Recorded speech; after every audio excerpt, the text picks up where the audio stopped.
You're flying along and you lose your valve cover gasket, but all you have is cardboard. Will it work? Let's find out in the hangar.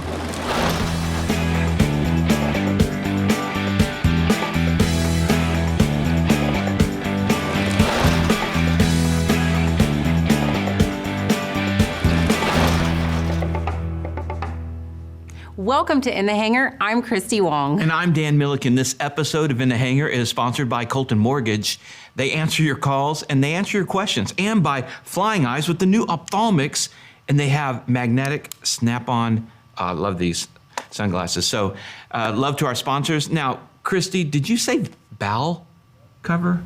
Close. Although last time you did make me say poop bag when we had this particular guest on. And this particular guest is none other than Kerry McCauley, ferry pilot extraordinaire. Kerry, thanks for coming back on the show. Oh, it's my pleasure. Now, we had you on when you were promoting your book, Ferry Pilot, which is an amazing book. And if you guys haven't gotten this book, you need to get it. As pilots, you won't be able to put it down. But Kerry, you got a new book coming out.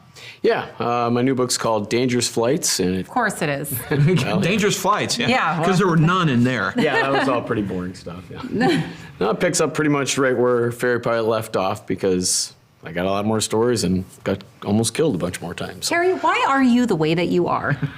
You know, that's question's been asked a lot. Well, we don't have time for that on this show. Yeah, how much time?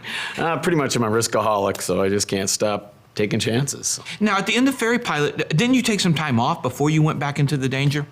Yeah, I decided, I got married, had a couple kids, and I You thought you'd maybe be there for them. Yeah, that was probably a good thing, I mean, I love ferry flying, but it was a little selfish of me to risk my life while they're growing up. But about 12 years later or so, Discovery Channel came calling and looking for pilots for a new TV series, and who doesn't want to be on TV? Right. I have no idea. Yeah, Christy definitely doesn't. Yeah. Yeah, so they hired me for that, and I did 2 seasons of flying around the world, being on camera, which is pretty stressful, actually. I mean, cameras in the cockpit, cameras all over the plane. And the stressful part is, if you make a mistake, millions of people are going to see it forever. Yeah, So- I can relate Well, I to guess the that. difference than us YouTubers who have, 4 cameras or more in and on the plane, we get to control the editorial.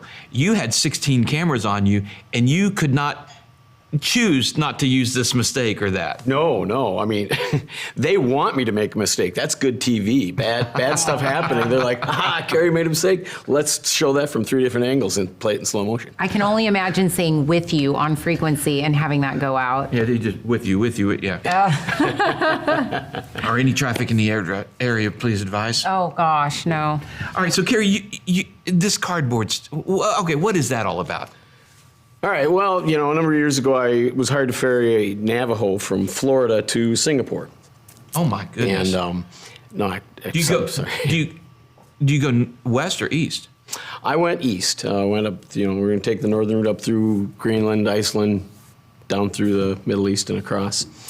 And on this particular trip, I brought a friend along. Literally the first time I'd ever taken one of my friends along that always wanted to come with. Say, here, go ahead and come on this one, even though it's a really old plane and real beat up and hadn't been flown for a while, which is one of the things that's a problem with ferry flying. We fly old beat up airplanes that haven't flown in a while. Over large oceans. Yeah. So, of course, things started breaking right off the bat. The first real major problem was we got into Greenland, and the fuel guy said, hey, boss, you got a lot of oil on this engine. And took the cowling off, and we'd lost a valve cover gasket. Not a big deal. They're super easy to fix. Just need a screwdriver, no problem. Unless you're in Greenland. Made a few calls. Going to take about 2 weeks to get a valve cover gasket. Ouch. Couldn't have that delay. So looked around, found some heavy cardboard basically in the ATC office, took the old valve cover gasket out, put it on there, traced it out, cut it out with scissors. Who knew that your 3rd grade art skills would come in handy when you're flying When you're ferry around? pilot. Put it back on, worked like a charm. So I'm going to call you MacGyver from here on out because that's incredible. So it actually worked. It stayed for the remainder of the flight. Yeah, it was Oh my fine. goodness. Oh my goodness. So, okay, so tell us about this. Is that the same flight as the Okay, tell us about the Saudi Arabia trip. Yeah. So, we continued on and, lots of hairy adventures all the way across. We definitely don't have time to go into that. But at one point, we run low on fuel and have to divert to Saudi Arabia, into Riyadh. By the way, if you ever go into Saudi Arabia, don't have a bottle of rum in your bag. They x-ray your bags going into the country. My buddy found that out. So Oh, no. trouble. Yeah. Not me. Don't know how it slipped in there.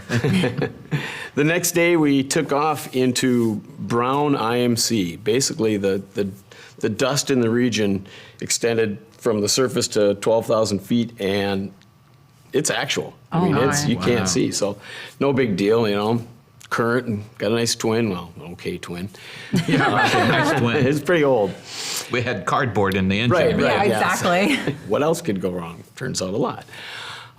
So about halfway we were going to try to get on top, about 12,000 feet. About halfway to altitude, one of the RBLs comes on. Oh, that's really bad light. Oh, I was going to say, what's that? Should I haven't know heard what an that one RBL yet. is? I'd lost my my left vacuum pump, which is which runs all your engine instruments and stuff. I've heard that dust and sand is typically bad for engines and airplane parts in general. Turns out that's the fact. yeah. Okay. But not a big deal because I'm in a twin. I've got two. Redundancy. You gotta love it. Well, and he's got more cardboard. And, And more cardboard. And I'm a MacGyver, so I can figure stuff out. Exactly. So no big deal. It's like, lost vacuum pump. We'll fix it at the next stop. And everything's going great till the second one went. Oh, no. Oh, fun, yeah.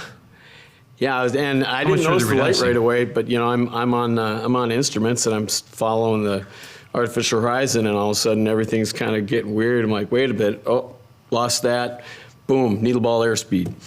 And of course, I've been practicing that religiously since I got my instrument rating. Okay, not at all. Yeah, I was about to I was gonna say. say, needle ball airspeed. Needle ball airspeed is like great. And that was kind of hairy. I was still in the climb. I was still IMC. Sun's going down, so. And I hadn't practiced needle ball airspeed and partial panel stuff in forever.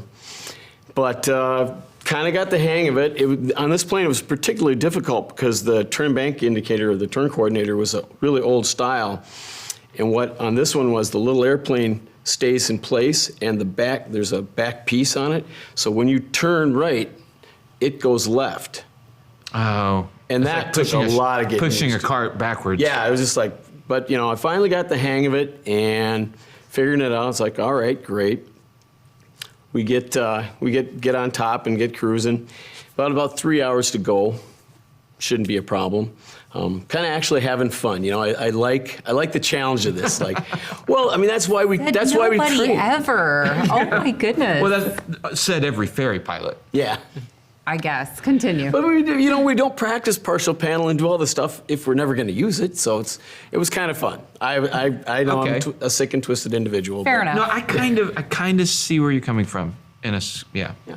Well, I'm overcoming one of the biggest challenges in aviation. Partial panel, great. And I had it down, no problem. So kind of got to, all the rest of the flying stuff. That's not the only thing that happens. You got to navigate, and you got to communicate, and you got to keep track of all your engine instruments. So look over at the engine instruments and weird. And I told my buddy, shine your flashlight on that, Lee.